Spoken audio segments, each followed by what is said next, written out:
All right, this is part 2 here. So as I was saying, the torque, the steering angle is a scalar. It's a single number. There's only one steering wheel on the car, but for the torque commands, there's actually 2 motors, right? So we want to go straight. We're keeping this particular controller, this particular simulation, very simple. We just want to go straight. So when in terms of commanding both motors, we want the same command to each motor.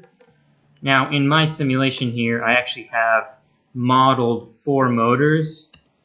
So basically what I would do here is set the first 2 motors to 0 and the second 2 motors, which are the rear motors, to 1s there. And there you go. I've set it up so that the 2 rear motors are being commanded at equal torque. Now, there is something to note here as well. This TVS torque command, if you go into the other subsystem model and track where the signal goes, this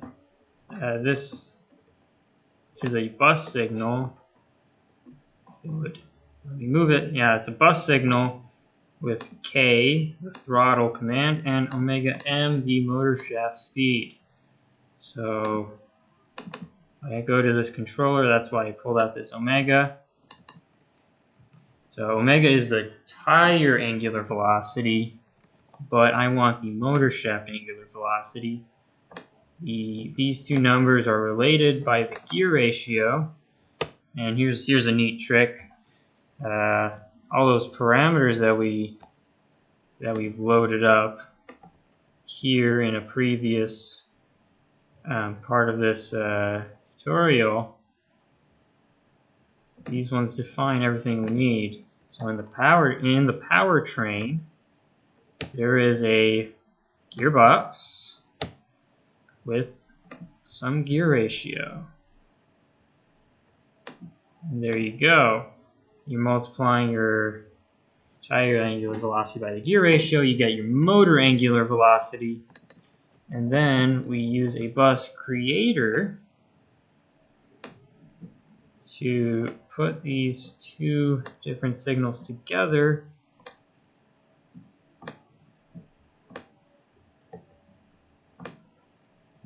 Like so. And that is building the bus, but these signals are not named as of yet. So we want to require that the inputs match the names above. Signal 1 is TX. Signal 2 here, well, I believe it's actually K. K, and signal 2 here is omega M.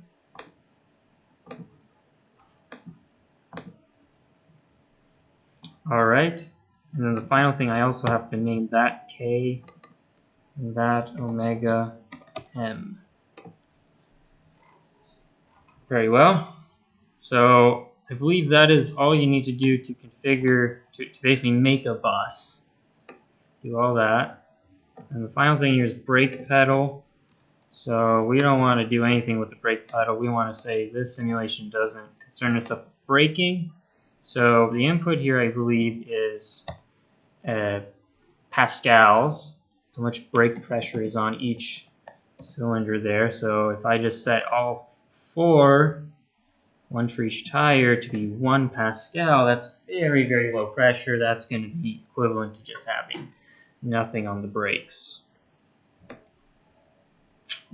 All right, so this is the controller as specified within that PDF, but there are some things to do still. So saturation for your steering angle, this is going to be between -130 and 130 degrees. And the motor command, recall that this is between 0 and 1. Now, here's some analysis as well that we need to do. What do we set these gains to? P1 and P2. What should they be set to? Now, if we look at this first one, P2, if we set it to 1, that means that if the vehicle is 1 meter away from the reference, multiply that by 1, then you're going to have 1 degree on the steering angle. And the steering angle has, a ratio between the steering wheel and the tires of like 10. Well, maybe not 10, but maybe closer to 7. So the idea here is that that's very small. You probably need to bump that up to like 10 or maybe even 20. And in this case, when you're a meter away, you're giving 20 degrees on the steering angle. That's a bit more substantial. Maybe you can do more than that, but I'll keep it at 20. And for this one, what I'm saying here is that if I'm 1 meter per second away from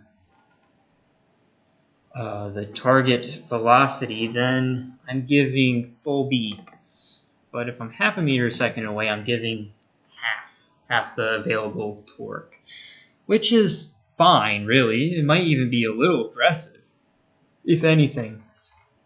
So I clicked Control S there. You can save this anywhere. I'm going to save it to my desktop. Example onboarding. Very nice. And so this system should be ready to go. So I have 10 seconds of simulation here. Let's just put that to 5. We're in normal mode. Move that to accelerator. And this should be good to go. So if I just click run here, let's see if there are any errors.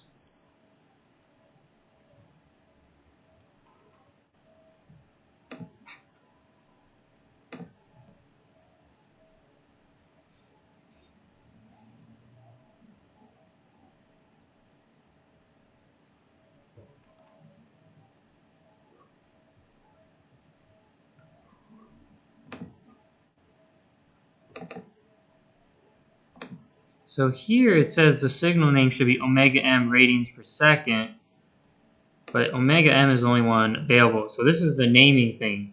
So these should match. So I'm going to select this and remove that.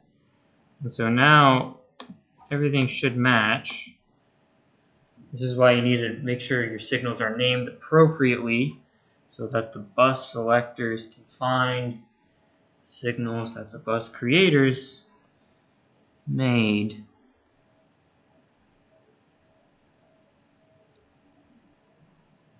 Alright, so this is wonderful. I have very little idea what this is.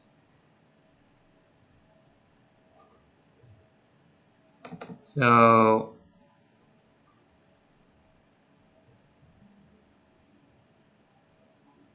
I'm going to take a pause here and figure out why this is not working.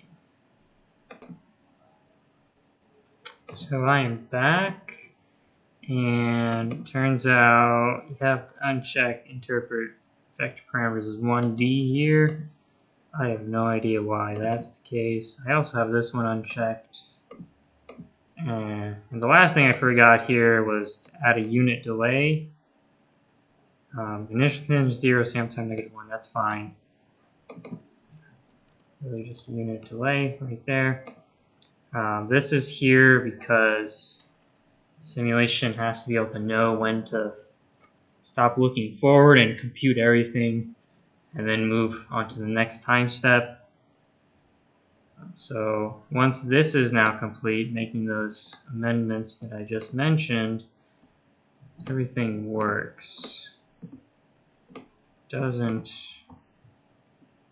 well, it should. And then when you click run here, it compiles the system now.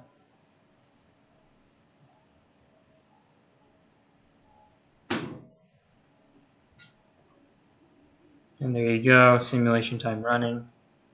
So before we really simulate, we want to be able to see what's happening. So we want to record the displacement and this velocity right here. Compare it to these signals. So then when we click run,